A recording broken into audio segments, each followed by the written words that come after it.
भगवान राम रोते हुए कह रहे हैं, जल भरे नयन कहत रघुराई,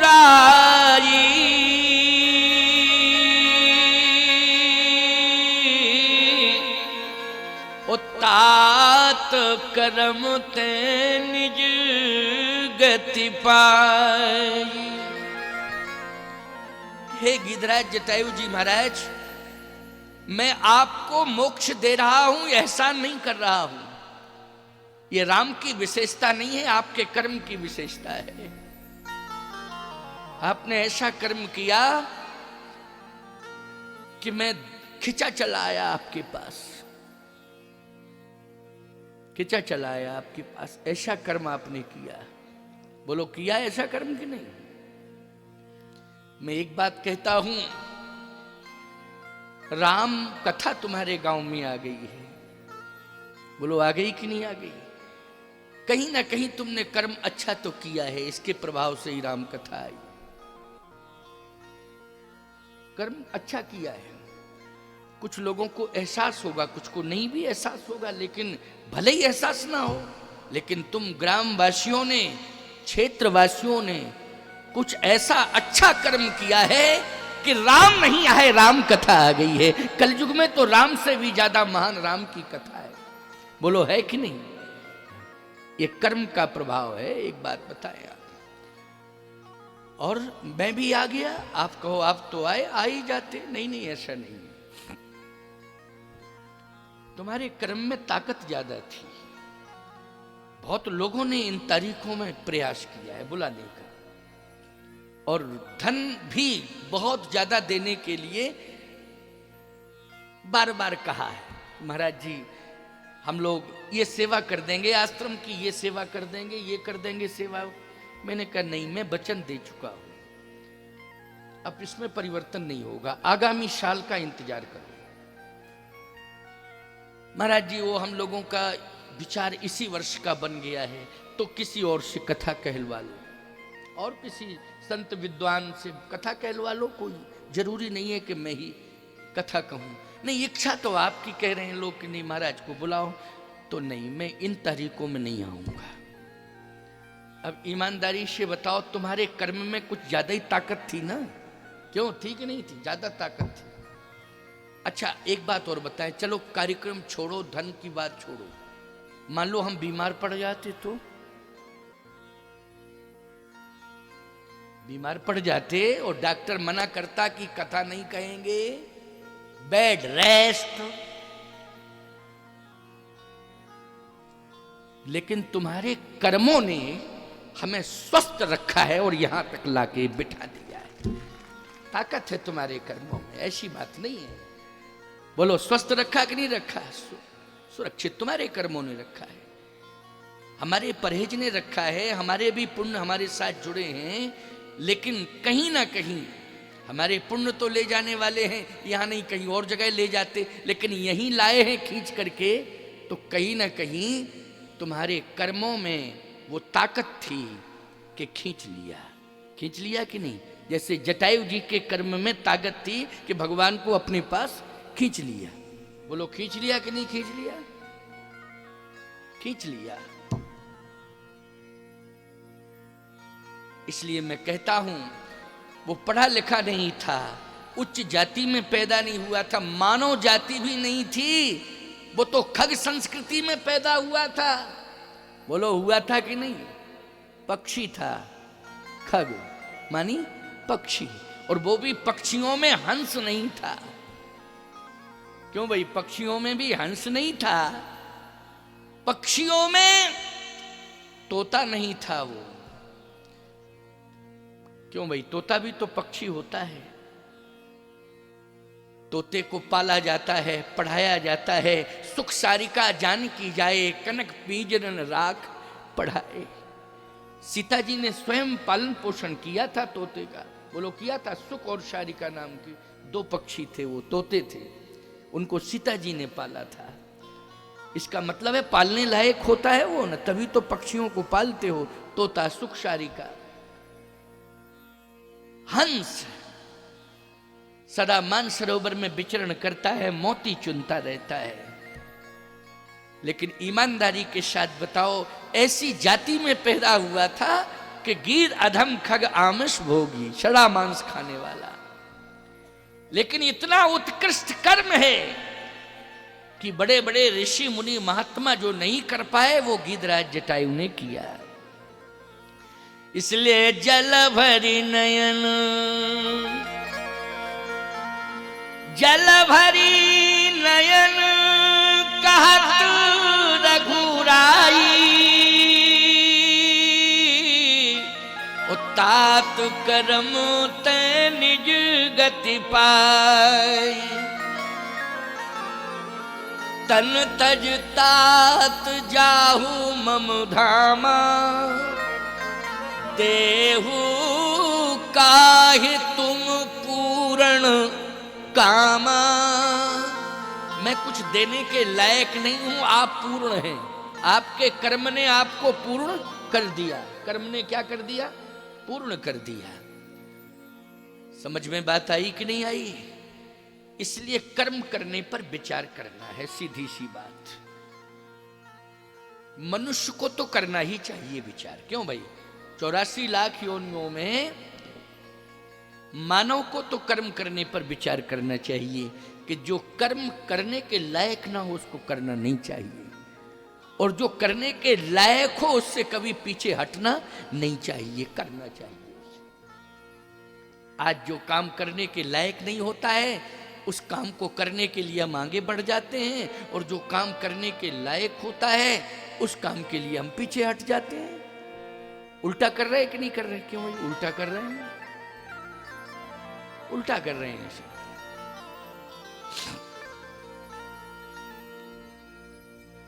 गिरिराज जटायु ने कर्म ऐसा किया कि भगवान कहते हैं कि मैं कुछ नहीं कर रहा हूं आपके साथ, आपका कर्म ही मुझे विवश कर रहा है, आपका कर्म मुझे आपके पास खींच के लाया है। कर्म क्या था? भगवती श्री जानकी जी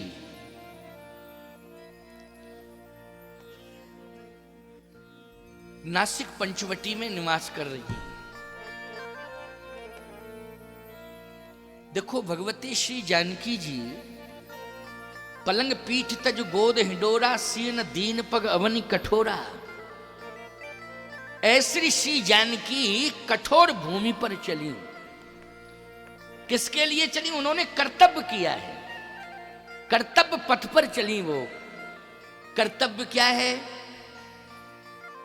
नारी का धर्म कहता है कि पति के दुख में वो सहभागी बने, सम्मिलित हो, सुख में भी हो और दुख में भी हो। केवल सुख ही सुख में ना हो, दुख में भी रहना चाहिए। रहना चाहिए कि नहीं? पत्नी का अपना कोई ना निजी सुख होता है, ना निजी कोई दुख होता है। पति का ही सुख उसका सुख है, पति का दुख ही उसका दुख है। जैसे साधु, मेरा अपना कोई निजी सुख दुख नहीं है। भगवान के जो भक्त हैं उनका दुख ही साधु का दुख है, और भक्तों का सुख ही साधु का सुख है। अपना कोई स्पेशल ना सुख है ना कोई दुख है। संत सहाय दुख परहित लागी। ये तपस्या है, ये भी बहुत बड़ी, तुम्हारी भी बहुत बड़ी तपस्या है। और 3 ही तो हैं विशेष रूप से इस समाज में। आर्य संस्कृति में, सनातन में 3 हैं, सती, संत और शूर। संत आप जैसी पतिव्रताएं और शूरवीर सैनिक। बोलो भाई, ये 3 ही महत्वपूर्ण हैं। ये तपस्या है आपकी। हम महात्माओं की भी तपस्या है, सैनिकों की भी तपस्या है। बोलो भाई, है कि नहीं? आप सुखी रहो, आपका सुख हमारा सुख है, इसलिए वो डटे हुए हैं। कितनी ठंडी पड़ रही है, हम लोग तो सामान्य स्थिति में भी ठंडी का अनुभव कर रहे हैं, बहुत ज्यादा अनुभव कर रहे हैं। लेकिन जो लोग जहां पर बर्फबारी होती है वहां पर ड्यूटी दे रहे हैं, बहुत से सैनिकों को आप देखते होंगे कि उनके ऊपर ही बर्फ आ जाती है, पूरे श्वेत हो जाते हैं। किस तरह से जीवन जी रहे हैं कल्पना करिए आप। किसके लिए? पैसा लेने के लिए। पैसा लेने के लिए तो और भी काम किया जा सकता है, उससे भी धन कमाया जा सकता है। बोलो कमाया जा सकता है कि नहीं? लेकिन नहीं नहीं, उनका एक ही लक्ष्य है, एक ही उनकी साधना है भारतीय सैनिकों की, कि तमन्ना है बस यही दिल में, साधना शेष रहना चाहिए, हम रहें या ना रहें, मेरा देश रहना चाहिए। हमें अपने देश की चिंता है, ये साधना है उनकी, बहुत बड़ी साधना है। गिरिराज जटायु की भी यही साधना है कि हम रहें या न रहें, भारतीय संस्कृति की रक्षा होनी चाहिए। बोलो ये सोचे कि नहीं, मैं रहूं या ना रहूं, लेकिन जब तक जिंदा हूं तब तक भारतीय संस्कृति का सम्मान सुरक्षित करूंगा। यह है सोच। बोलो इस तरह की सोच हम लोगों की भी होनी चाहिए कि नहीं होनी चाहिए? भगवती श्री जानकी जी ने धर्म के कारण हरण स्वीकार किया। आप कहो धर्म के कारण हरण? हां, धर्म के कारण ही तो।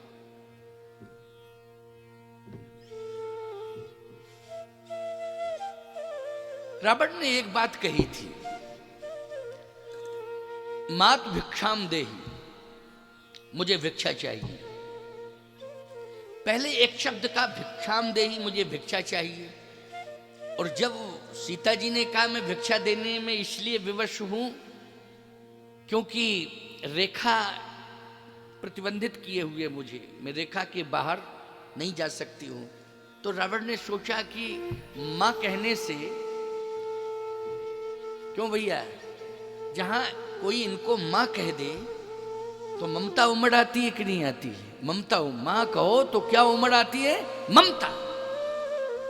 तो रावण ने कहा कि मैं भूखा हूं और मुझे भोजन चाहिए, मिल नहीं रहा है, तो मैं मां शब्द का प्रयोग करूं तो मात भिक्षाम देहि, मां मुझे भूख लगी है। एक बड़ी अच्छी चौपाई है प्यारे, क्या? मनमह चरण बंद सुख माना। हरण करते समय, ये रामायण में ही लिखा हुआ है, बोलो लिखा है कि नहीं?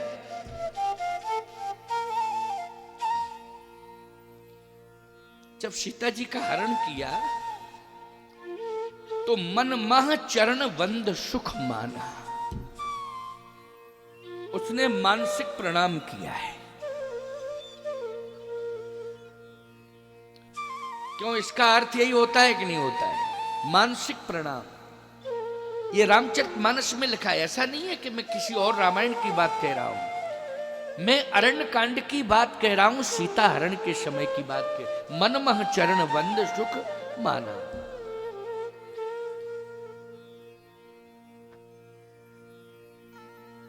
मन ही मन उसने सीता जी को प्रणाम किया और कहा भी था मात भिक्षाम देहि, मुझे भूख लगी है। मात शब्द मानी मां, मुझे भूख लगी है। सीता जी ने सोचा कि मां कह रहा है और मैं किस कुल की कुलवधू हूं, कुल का धर्म तो मुझे निभाना पड़ेगा। पहले तो मां का ये धर्म है कि बेटा भूखा है तो उसे वो भोजन देती है। क्यों देती है कि नहीं? भूखा नहीं रहने देती है मां। मां की यही विशेषता है। बोलो है विशेषता कि नहीं? भूखा नहीं। यहां तक इनकी ममता है, मैं आपको क्या बताऊं, जैसे इनको पता लग मालूम है कि मेरे बेटे को, बेटे से प्रेम करती हैं ये, और इन्हें पता है कि मेरे बेटे को क्या प्रिय है। तो मान लीजिए एक उदाहरण दे रहा हूं आपको, ये मालूम है कि मेरे बेटे को रसगुल्ला प्रिय है, ठीक है ना? अब बेटा प्रिय है और बेटे को प्रिय है रसगुल्ला, तो बोलो मां की दृष्टि में वो रसगुल्ला परम प्रिय है कि नहीं? क्योंकि सिद्धांत है प्रिय की प्रिय वस्तु परम प्रिय होती है, ये सिद्धांत है। प्रिय की प्रिय वस्तु परम प्रिय होती है। तो मां को प्यारा है बेटा, वो बेटा प्रिय है, और बेटे को प्रिय है रसगुल्ला, इसलिए मां की दृष्टि में वो परम प्रिय हो गया रसगुल्ला। अब बेटा चला गया है 15 दिन के लिए बाहर और रसगुल्ला तुम्हें मिल गया और पता है अमुक तारीख को लौट के आएगा, तो विचार ज्यादा नहीं करेंगी, क्योंकि परम प्रिय वस्तु आ गई ना हाथ में, रख देंगी उसको ऐसी जगह पे कि कोई उसे डिस्टर्ब ना करे। अब ये पता नहीं है कि 15 दिन बाद आएगा लौट के। अब आ गया, तुरंत दौड़ी दौड़ी गई, बेटा बेटा बेटा, उसको याद है, देखो रामायण याद नहीं है, कुछ याद, रसगुल्ला याद, क्योंकि बेटे की प्रिय है ना वस्तु, वो मिठाई प्रिय मिठाई है, परम प्रिय है। तो गई और लेके आ गई रसगुल्ला, ले ले ले ले खा। अब बेटे ने देखा, कहा माँ इसमें रस है नहीं, गुल्ला ही गुल्ला है, ये रसगुल्ला रहा ही नहीं, 15 दिन में रस सूख गया सब, क्यों भाई, है ना। लेकिन परम प्रिय है तुम्हारे लिए, बेटे को तुम भूखा नहीं देख सकती हो, और जो प्रिय वस्तु बेटे की होती है उसको निश्चित रूप से सुरक्षित रखती हो। तो माँ तो भिक्षाम दे ही, मुझे भूख लगी है, माँ मुझे भूख लगी है। तो भैया सबसे बड़ी बात तो यह है कि रघुवंश की परंपरा है, मंगल लहाई न जिनके नाही, ते नरवर थोड़े जगमाही। मांगने वाले कभी मना सुन के नहीं गए, ये है रघुवंशियों का धर्म, उनकी चौखट से कोई मांगने वाला मना सुन के नहीं गया। तो मेरे यहां भी तो मांगने वाला आया है, अब मैं मना कैसे करूं। जैसे ही जाने लगी कंदमूल फल लेकर के, तो आवाज आई, रेखा के बाहर मत निकलना। यह आकाशवाणी हुई, रेखा के बाहर मत निकलना, क्योंकि रेखा के बाहर निकलोगी तो संकट में पड़ जाओगी। सीता जी थोड़ा रुक गई। रावण कहता है कि मुझे भूख लगी है, भिक्षा दो। सीता जी ने कहा रेखा के अंदर, कहा रेखा के अंदर मैं नहीं जा सकता। तो सीता जी ने कहा यही समस्या है, मैं रेखा के बाहर नहीं जा सकती हूं, तुम रेखा के अंदर नहीं आ सकते हो। ठीक है, तो मैं जा रहा हूं। आज तुम्हारे द्वार से एक भूखा यति जा रहा है, आज उसे भोजन नहीं मिलेगा। सीता जी ने कहा रुको, मैं बाहर निकल रही हूं रेखा की। तो वो धर्म क्या है कि मांगने वाले कभी मना सुन के नहीं गए, ये धर्म है। तो याद आया धर्म की, हमारे वंश की परंपरा है कि मांगने वाले कभी मना सुन के नहीं गए। मैं एक तो धर्म निभाऊंगी, ठीक है ना, क्या निभाऊंगी, धर्म निभाऊंगी। दूसरा भाव क्या है, दूसरा भाव ये है कि अगर आकाशवाणी ये कह रही है कि छल होगा, क्योंकि ये छली है, ये यति नहीं है, ये तो छली है, इसने वेश बनाया है यति का, ये यति नहीं है, महात्मा नहीं, यति मानी महात्मा नहीं है। ये कौन है, ये है छली, छल करने के लिए आया है, वेश बदल के आया है। आकाशवाणी से ये ध्वनि सुनाई दे रही है, और बार बार ये ध्वनित हो रहा है, बार बार आकाशवाणी से घोषणा हो रही है कि रुको रुको रुको रुको रुको, चेतावनी दी जा रही है, सावधान किया जा रहा है, रुको रुको, ये यति नहीं है, ये तो कपटी है, ये तो नकली भेष बना करके आया है, धोखा है, छल है। सीता जी ने कहा नहीं नहीं नहीं, मैं रेखा के बाहर निकलूंगी। और जैसे ही रेखा के बाहर निकली तो तब रावण ने जो रूप दिखावा, असली रूप में आ गया। और जैसे असली रूप में आया तो आकाशवाणी फिर हुई, कहा मैंने रोका था, देखो सामने परिणाम आ गया। सीता जी ने कहा आ गया। तो फिर रेखा के अंदर रहना उचित था कि रेखा के बाहर निकलना? सीता जी ने कहा रेखा के बाहर निकलना उचित था। क्यों? इसलिए कि एक तो मैंने कुल का धर्म निभाया है कि मांगने वाले कभी मना सुन के नहीं गए, और दूसरी बात यह है कि अगर मैं रेखा के अंदर रहती तो ये नकली भेष में साधु को बदनाम करता रहता। क्यों भाई, बदनाम करता रहता कि नहीं? ना जाने कहां कहां जाकर के ये बहन बेटियों के साथ छल करता। तो सीता जी ने कहा अपने को भले ही संकट में डाल दो, लेकिन नकली साधुओं की असलियत प्रकट कर देनी चाहिए, इसलिए मैं रेखा के बाहर आ गई। मैंने असलियत प्रकट की है। क्या असलियत? कि ये है असली रूप इसका, ये है, ये तो छलावा था, छल था, भेष को बदनाम करना। रावण ने रथ में बिठाया। रथ में बिठा के जब जा रहा था तो सीता जी ने आर्तनाद किया। आप सुनते जाओ इस कथा को। आर्तनाद किया, क्या? हा जग एक, हा जग एक,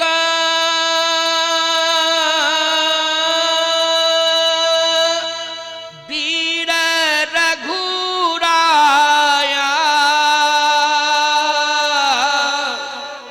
ओ कहीं अपराध दाया। हा जग एक वीर रघुराया। कहां है? जगत में एक ही वीर।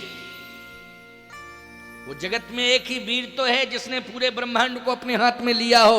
बोलो कितनी बड़ी ताकत है। पूरे जगत में एक वीर है, पूरा ब्रह्मांड जिसके हाथ में हो। उसके समान कोई वीर होगा? हा जग एक वीर रघुराया, कहीं अपराध विसार उदाया। हा जग एक वीर रघुराया। कौन सा अपराध मुझसे हुआ है? मैंने तो कुल के धर्म का निर्वाह किया है कि मांगने वाले को मना नहीं करना चाहिए, लेकिन अपराध क्या है मैं समझ नहीं पा रही हूं। किस अपराध का परिणाम भोगना पड़ रहा है? अंदर से आवाज आई कि मैंने क्या अपराध किया था जो मैं बनाया। भाई मैंने क्या अपराध किया था जो मैं बनाया? कोई मेरे अपराध को सिद्ध करे अयोध्या में? अच्छा बोलो, भगवान के अपराध को कोई माई का लाल सिद्ध कर सकता है कि भगवान श्री राम ने कौन सा अपराध किया है जो राम जी को अयोध्या से बाहर किया गया है? सोचो सोचो, विचार करो। गोस्वामी तुलसीदास जी महाराज ने दूसरी अर्धाली फिर लिखी। क्या? सीता जी कहती हैं लक्ष्मण को दोषी मत ठहराना। नहीं, लक्ष्मण को दोषी ठहराने लगो कि लक्ष्मण छोड़ के क्यों गए थे। तो हा लक्ष्मण तुम्हार नहीं दोषा, और सो फल पायु कीन्यु रोषा। आरत हरण शरण सुखदायक, हा रघुकुल सरोज दिन नायक। लक्ष्मण तुम्हारा दोष नहीं है। मैंने क्रोध किया इसलिए क्रोध का ये परिणाम हुआ। अगर मैं क्रोध करके तुमको दूर न करती तो शायद ये नहीं होता। आप लोगों को भी संकेत दिया कि क्रोध नहीं करना चाहिए, और जो परिवार की मर्यादा की रेखा है उसको लांघना नहीं चाहिए, और बात मानना चाहिए। मानना चाहिए कि नहीं? ये रेखा मानी क्या है? पुराने जब मकान बनते थे तो उसमें देहरी बनती थी। देहरी क्यों बनती थी? देहरी की नहीं, इसका मतलब क्या था? इसका मतलब ये था कि मैं देहरी के अंदर रहूंगी और तुम देहरी के बाहर। देहरी के अंदर की जिम्मेदारी मेरी है और देहरी के बाहर की जिम्मेदारी तुम्हारी है। बोलो यही नियम है कि नहीं? जल्दी बोलो। देहरी के बाहर की जिम्मेदारी किसकी है? बोलो। पुरुष की है। और देहरी के अंदर घर में मेहमान आ जाएं, भोजन ये बनाएंगी कि नहीं? बोलो। सारी व्यवस्था अंदर की कौन करेंगी? ये करेंगे। और इनको अगर तीर्थराज प्रयाग जाना है तो ले जाओगे कौन? तुम ही ले जाओगे कि नहीं?